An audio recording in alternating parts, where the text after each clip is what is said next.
Reversing President Trump's America First agenda will be priority number one for the Biden presidency. The president-elect is planning immediate executive actions. They reportedly include rejoining the Paris climate deal, reversing the travel ban, and canceling the Keystone XL pipeline.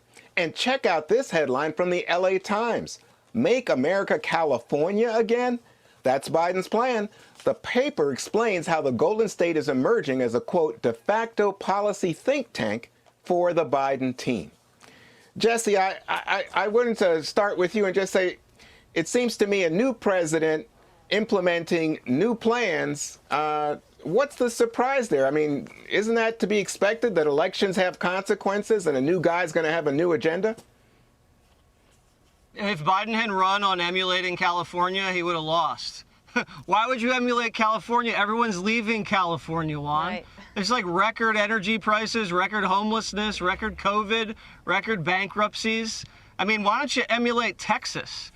And then also, what about the Keystone Pipeline? You're getting energy from our ally, sent down to us to be refined here, made in America, a pipeline built through union labor that tells OPEC to take a hike and keeps energy prices low at the pump. It's good for national security and jobs. Why would you get rid of that? Oh, just to pay off your green donors? Is that how this is going to be? And then all of a sudden you go to the Mideast. Instead of consolidating those gains there, you have 4 Sunni Arab states now aligned with Israel against the Iranians.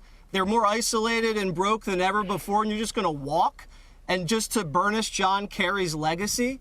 It's asinine. I don't know what the guy's thinking. I said I'd be fair, so I'm going to wait until he does it, but it's not looking good. All right, so Dana, Joe Biden, when he was running for president, promised to spend money to help people get the COVID vaccine, to help people who have been hard hit by the COVID economy. Shouldn't he keep those promises? Well, I think that Americans actually separate out the relief and the need for COVID monies, which we all need, and we all can agree on that. But some of these other things are pretty incredible. A friend of mine said it's like the Biden administration looked through the Twitter feed of the far left and just picked out a whole bunch of random things and put them together. 2 things on the pipeline. Jesse, did you know that even the Canadians say that it will allow them to meet their greenhouse gas emissions reductions? So if the Canadians are okay with it, surely Americans should be able to be okay with it. The other thing is the idea of doing the $15 an hour minimum wage.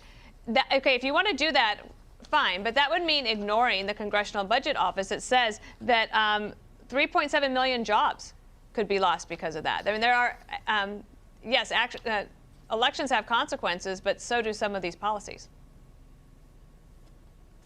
So, Greg, part of this is the use of executive orders. Biden says he's going to use executive orders to do things and, you know, rejoin the climate deal and the like. But isn't that a response to the fact that President Trump used executive orders to undo a lot of what Obama had done? You're absolutely right. That's the problem with executive orders, is that they can be done and then they can be undone. It's the post-election ritual, right?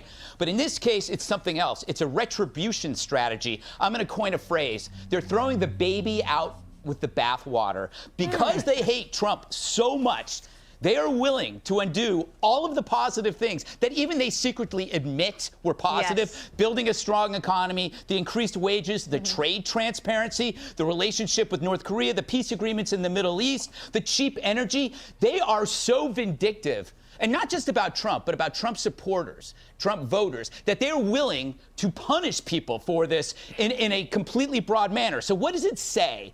That to hurt Trump means that you hurt Americans? It means, and I know you're going to hate this, it means that his goals and intentions exactly aligned with the American interests. I had a cab driver in Kiev who was driving me. He was very nervous. He says, "Do you mind if I ask you about the election?" I said, "Sure, go ahead." He goes, "I don't like what Mr. Trump did to our country, but I would love to have him as my president." And the reason why he said that, I interpret it, is that Trump was our agent. He was our lawyer. You don't want an agent or a lawyer that other people like. You want an agent or a lawyer that nobody wants to deal with. And that's what Trump was. Trump was our a-hole lawyer, and now we've got our benign bureaucrat who will basically roll over for anybody, and that is Joe Biden. Emily, you know, when you think about reversing the travel ban, rejoining the climate accords, according to the polls, most Americans think, yeah, go ahead and do it. Well, that's why I think the responsibility would be on the Republican Party to explain to the American people why disengaging or rejoining those policies or those plans, et cetera, are in their best interest. And they need to be clear and they need to perpetuate that rather than, for this example, attacking the Democrats.